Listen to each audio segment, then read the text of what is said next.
안녕하세요. 혹시 자녀분들 다 키우고 결혼까지 시키고 나서 이제 진짜 두 다리 뻗고 편안하게 살겠구나 싶었는데 막상 명절이나 자녀 생일이 다가오면 괜히 달력을 한 번 더 쳐다보게 되고 마음 한구석이 묵직해지는 경험 다들 한 번쯤은 있으시죠? 이번엔 얼마를 챙겨줘야 하나? 아들네 차 바꾼다는데 보태줘야 하나? 자식들 얼굴 보면 뭐라도 하나 더 해주고 싶은 게 부모 마음인데 현실은 마음처럼 따라주지 않아서 속상할 때가 많습니다. 그런데요, 제 아주 가까운 친구 중에 올해 73인 친구가 있습니다. 이 친구는 명절만 되면 자식, 손주들한테 빳빳한 신권으로 세뱃돈을 두둑하게 챙겨주는 걸로 아주 유명합니다. 그렇다고 그 친구가 무슨 땅 부자거나 자식들이 매달 용돈을 수백만 원씩 갖다 주냐고요? 에이, 천만에요. 우리랑 똑같은 평범한 은퇴자입니다. 비결이 뭐냐고요? 놀랍게도 그 친구는 딱 3가지를 바꿨을 뿐입니다. 돈을 대하는 습관, 돈을 굴리는 지혜, 그리고 돈을 지키는 방법이요.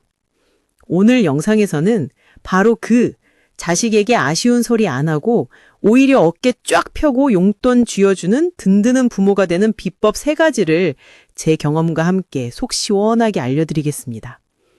꽁꽁 숨어있던 내 돈 찾는 법부터 앉아서 돈 버는 똑똑한 방법, 그리고 뱀처럼 혀를 날름거리는 사기꾼들에게서 내 피 같은 돈을 지키는 비법까지 전부 담았으니까요.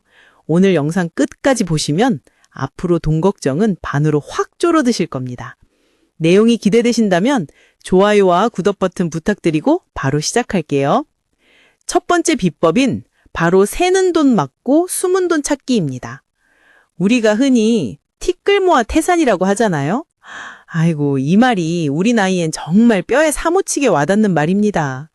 밑 빠진 독에 물 붓듯이 매달 어디로 그렇게 돈이 술술 새어나가는지 제가 아는 동네 언니 한 분 이야기를 해드릴게요. 이 언니는 남편 퇴직하고 나서 연금으로 생활하는데 매달 말일만 되면 그렇게 돈이 부족하더래요. 그래서 하루는 제가 언니 가계부 한번 써봐요 하고 권했죠. 처음에는 에이, 이 나이에 무슨 가계부야. 쓸 데도 없는데 하고 손사래를 치시더라고요. 그래도 제가 옆에서 같이 도와드리면서 딱 한 달만 적어보자고 했어요. 그랬는데 웬걸요? 한 달 뒤에 가계부를 보던 언니 얼굴이 새파랗게 질리는 겁니다. 자기도 모르게 매달 꼬박꼬박 빠져나가던 돈이 생각보다 너무 많았던 거죠. 잘 보지도 않는 케이블 TV 요금, 쓰지도 않는 휴대폰 부가 서비스 요금, 그리고 10년 전에 가입해놓고 까맣게 잊고 있던 정수기 렌탈료까지. 이런 자잘한 돈들을 다 합치니까 매달 10만 원이 훌쩍 넘게 그냥 공중으로 사라지고 있었던 거예요. 이 언니가 그날로 바로 전화해서 안 쓰는 건 싹 다 해지하고 휴대폰 요금제도 우리 어르신들한테 맞는 알뜰 요금제로 바꿨어요. 그랬더니 한 달에 고정적으로 나가는 돈이 15만 원이나 줄어들었습니다. 1년이면 얼마예요? 무려 180만 원입니다. 이 돈이면 손주들 명절 용돈 주고도 남는 돈이죠. 우리 구독자님들도 지금 당장 휴대폰 고지서, 보험료 내역서 한번 쫙 펼쳐보세요. 분명히 우리가 놓치고 있는 돈이 있습니다. 이게 바로 새는 돈을 막는 첫걸음입니다. 자, 새는 돈을 막았으면 이제 숨은 돈을 찾아야죠. 이건 정부가 아주 좋은 제도를 만들어놔서 우리가 조금만 선품을 팔면 공짜 돈을 찾을 수 있습니다. 첫째는 숨은 보험금 찾기입니다.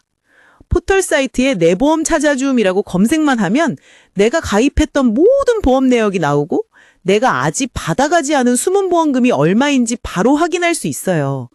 저도 이걸로 20년 전에 가입했다가 잊어버렸던 보험에서 80만 원 넘는 돈을 찾았지 뭐예요. 둘째는 통신사 멤버십 포인트. 우리가 휴대폰 요금 내면서 매달 포인트가 쌓이는데 이걸 안 쓰고 그냥 없애는 분들이 너무 많아요. 이 포인트가 정말 유용합니다. 동네 빵집에서도 쓸 수 있고 편의점에서 장 볼 때도, 주유소에서 기름 넣을 때도 현금처럼 쓸 수 있어요. 지금 당장 휴대폰 여셔서 통신사 앱에 들어가 보세요. 아마 생각지도 못한 공돈이 들어있을 겁니다. 마지막으로 카드 포인트도 절대 무시하면 안 됩니다. 이것도 여신금융협회 카드포인트 통합조회 사이트에 들어가면 내가 쓰는 모든 카드의 포인트를 한 번에 확인하고 내 통장으로 바로 입금받을 수 있어요. 어떠세요? 이렇게 새는 돈 맞고 숨은 돈만 찾아도 1년에 2, 300만 원은 거뜬히 모을 수 있습니다. 이건 누구한테 아쉬운 소리 해서 받는 돈이 아니라 원래 내 돈, 내가 당연히 누려야 할 권리를 찾는 겁니다. 오늘 영상 끝나고 꼭 한번 해보세요. 아마 통장에 찍힌 숫자를 보면 절로 웃음이 나실 겁니다. 자, 이렇게 쌈짓돈을 모았으면 이제 이 돈이 스스로 일하게 만들어야 합니다. 두 번째 비법은 바로 돈이 돈을 벌게 하는 지혜입니다. 많은 분들이 퇴직금이나 모아놓은 돈을 그냥 은행 예금에만 넣어두시는 경우가 많아요. 물론 안전하긴 하죠. 하지만 요즘 같은 시대에 은행 이자만 가지고는 물가 오르는 속도를 따라잡기가 힘듭니다.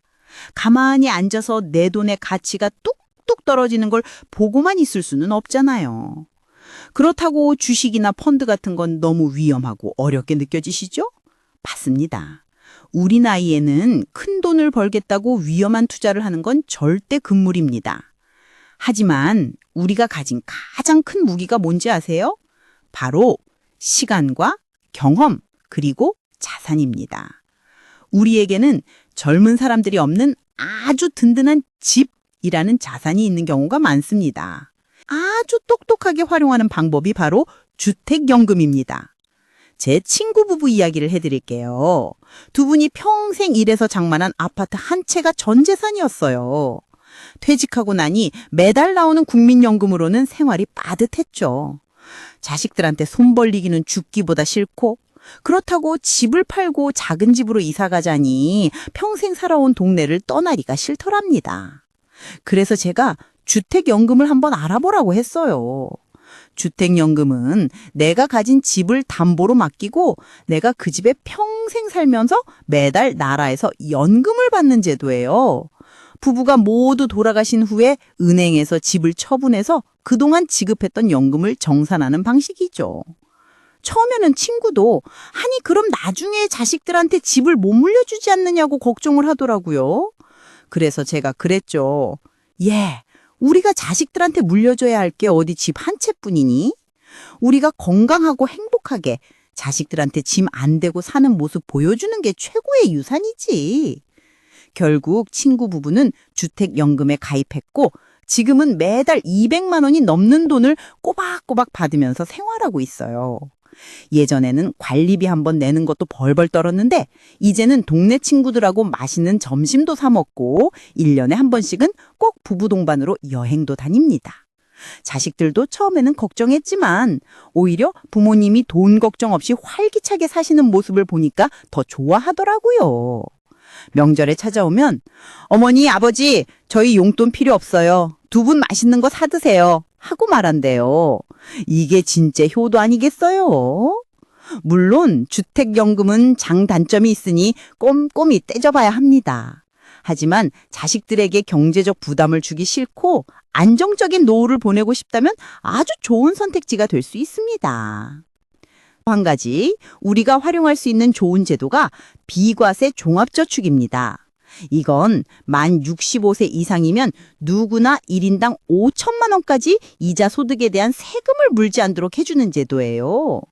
그냥 예금을 해도 이 제도를 활용하면 남들보다 이자를 더 많이 받을 수 있는 거죠. 그리고 아주 소액이라도 매달 배당금을 주는 우량 회사에 투자하는 것도 좋은 방법입니다. 마치 월세 받듯이 매달 꼬박꼬박 돈이 들어오는 거죠. 물론 이건 공부를 좀 해야 하지만 요즘에는 은행에 가도 전문가들이 아주 쉽게 설명해주고 여러 우량 회사에 조금씩 나눠서 투자하는 안전한 상품들도 많이 나와 있습니다. 중요한 건 가만히 있지 않는 것입니다. 내 돈에 계속 관심을 가지고 어떻게 하면 조금이라도 더 불릴 수 있을까 고민하는 그 자세가 우리 노후를 더 풍요롭게 만들어줍니다. 이제 마지막 세 번째 비법입니다. 우리가 이렇게 아끼고 모으고 불린 돈, 이걸 잘 지키지 못하면 아무 소용이 없겠죠. 마지막 비법은 바로 내 돈은 내가 지키는 철벽 방어술입니다. 요즘 세상이 얼마나 흉흉한지 모릅니다. 특히 우리처럼 마음 얍하고 인정 많은 어르신들을 노리는 사기꾼들이 정말 많아요. 수법도 어찌나 교묘한지 저도 가끔 뉴스를 보면 등골이 오싹할 때가 있습니다. 제 고향 친구는요, 얼마 전에 아들한테서 온 문자 한 통 때문에 평생 모은 돈을 몽땅 날릴 뻔했습니다. 엄마, 나 폰이 고장나서 수리 맡겼어. 급하게 돈 보낼 때가 있는데 2번으로 600만 원만 보내줘. 라는 문자였어요. 하필 그날따라 아들이랑 통화가 잘 안 되던 참이라 이 친구는 덜컥 겁이 나서 아무 의심도 없이 돈을 보내려고 했대요. 그런데 은행 창고 직원이 돈을 보내는 이유를 묻더랍니다.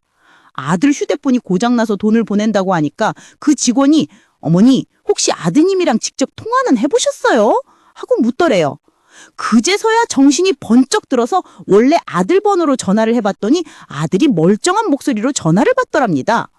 엄마, 나 폰 고장난 적 없는데? 무슨 소리야? 정말 10년 감수한 거죠. 하마터면 평생 땀 흘려 모은 돈을 눈 뜨고 코 베일 뻔한 겁니다. 우리 구독자님들 꼭 기억하세요. 자녀를 사칭해서 돈을 요구하는 문자는 100% 사기입니다. 아무리 급한 상황이라고 해도 반드시 원래 자녀 번호로 직접 전화를 해서 목소리를 확인해야 합니다. 제가 우리 아들, 딸이랑 정해놓은 비밀 암호가 있어요. 예를 들면 제가 오늘 저녁 뭐 먹지? 하고 물어보면 우리 아들은 김치찌개라고 대답하기로 약속이 되어 있거든요. 정말 급한 상황에 문자로 연락이 오면 저는 꼭 이 암호를 먼저 물어봅니다. 우리 구독자님들도 자녀분들과 이런 우리 가족만의 암호를 하나 전해두세요. 이게 우리 재산을 지키는 아주 튼튼한 자물쇠가 될 수 있습니다. 그리고 정부 지원금 대상자로 선정되셨습니다. 아주 싸게 나온 좋은 땅이 있습니다. 이런 달콤한 말로 접근하는 전화나 문자도 무조건 의심해야 합니다. 세상에 공짜는 없습니다. 쉽게 돈 벌게 해준다는 말처럼 위험한 유혹은 없습니다. 조금이라도 의심스러우면 무조건 전화를 끊고 자녀분들이나 가까운 주민센터, 경찰서에 바로 물어보세요. 내 돈은 그 누구도 지켜주지 않습니다. 내가 정신 똑바로 차리고 지켜야 합니다. 우리가 평생 얼마나 고생해서 모은 돈입니까? 그걸 허무하게 잃을 수는 없잖아요. 모르는 번호로 오는 전화나 문자는 일단 경계하고 돈 이야기가 나오면 무조건 의심하는 습관을 들이셔야 합니다. 오늘 우리는 자식에게 손 안 벌리고 오히려 명절에 용돈 쥐어주는 든든한 부모가 되는 법에 대해 3가지 이야기를 나눠봤습니다. 첫째, 새는 돈을 막고 숨은 돈을 찾는 습관. 둘째, 내 돈이 스스로 일하게 만드는 지혜. 그리고 마지막, 내 돈을 끝까지 지켜내는 방법이었죠. 가장 중요한 것은 바로 관심입니다. 오늘부터라도 내 돈에 조금 더 관심을 가져보세요. 내 통장에서 얼마가 어디로 나가는지, 내가 받을 수 있는 혜택은 없는지, 내 돈을 어떻게 하면 더 안전하게 불릴 수 있는지. 이 작은 관심이 모여서 우리 노후의 경제적 자유를 만듭니다. 물론 돈이 행복의 전부는 아닙니다. 하지만 돈이 없으면 불행해질 가능성은 훨씬 커집니다.